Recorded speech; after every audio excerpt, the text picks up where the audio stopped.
Today we are cracking open a really cool mathematical puzzle. It asks a pretty deep question. Are some numbers just special? Do they have a kind of hidden perfect property?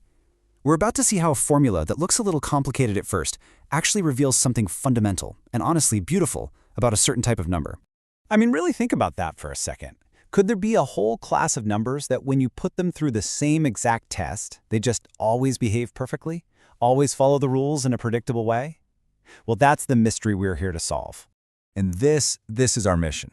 We're looking for every single value of alpha that makes this big, long sum a perfect multiple of n. But here's the kicker, the real challenge. It has to work for every single positive integer n you can possibly imagine. For n equals 1, n equals 2, n equals a billion. It has to hold true every single time, no exceptions. Okay, so before we can even start solving this thing, we've got to understand the rules of the game, right? Let's decode the two most important parts of that equation. First up are these funny-looking brackets. This is called the floor function, and it's actually super simple. All it means is you always round down to the nearest whole number. It doesn't matter if you have 2.99999, the floor function just chops off the decimal and pulls it right down to 2. So let's run through a few quick examples to make sure we've got it. The floor of 2.9, that's 2. The floor of a whole number, like 2, well, that's just 2. Now, negatives are where you have to be a little careful.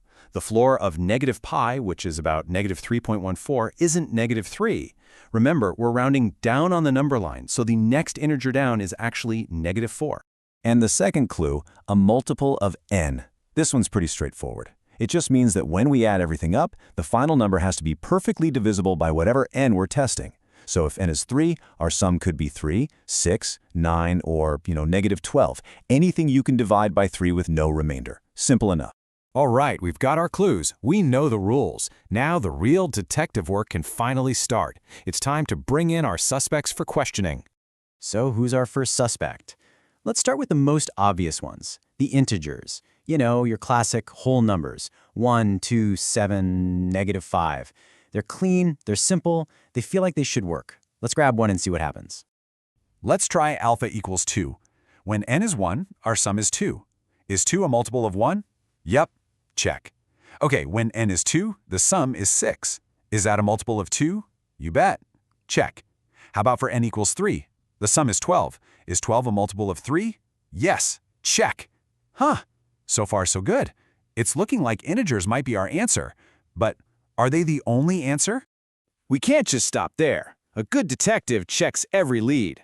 What about all those other numbers? The ones in between the integers, the ones with messy decimals. Let's put a non-integer on the stand. And boom, right away we've got a problem. Let's try alpha equals 0.5. For n equals 1, the sum is 0. That's a multiple of 1. So, okay, it passes the first test. But look what happens when n equals 2. The sum is 1. Now, is 1 a multiple of 2? No way, not even close. Our suspect has just cracked under interrogation. The perfect pattern is broken. Well, the evidence is pretty clear, isn't it? One group of our numerical suspects passed every single test we threw at them, while the other group failed almost immediately. I think it's time we reveal the solution. After all that digging, the answer to our puzzle is actually wonderfully, beautifully simple. The only numbers for alpha that satisfy that condition for every single n are the integers. That's it, just the whole numbers. So we have our answer. Case closed, right? Well, not quite. A good detective doesn't just want to know who did it, they want to know why. So why is it that integers work perfectly while every single other number fails? Let's crack this case wide open. It all comes down to this one crucial difference. When alpha is an integer, the floor function literally does nothing. The sum just grows in this perfectly clean, regular way that keeps that divisible pattern intact. But for any non-integer, that floor function is like an axe, constantly chopping off all the little decimal parts. And all those tiny discarded fractions start to add up, throwing the sum just a little bit out of balance until, eventually, that perfect pattern shatters. And really, that's the whole takeaway here. That little phrase, for every positive integer n, is incredibly demanding. It asks for absolute perfection. Our test case, 0.5, it worked just fine for n equals 1. But the second it failed for n equals 2, it was out, disqualified. That one single failure is enough. Only the integers have that perfect, rigid structure to keep the pattern going forever and ever, without a single exception. So there you have it. A puzzle that looks a little intense at first, all about sums and rounding, actually just reveals a fundamental truth.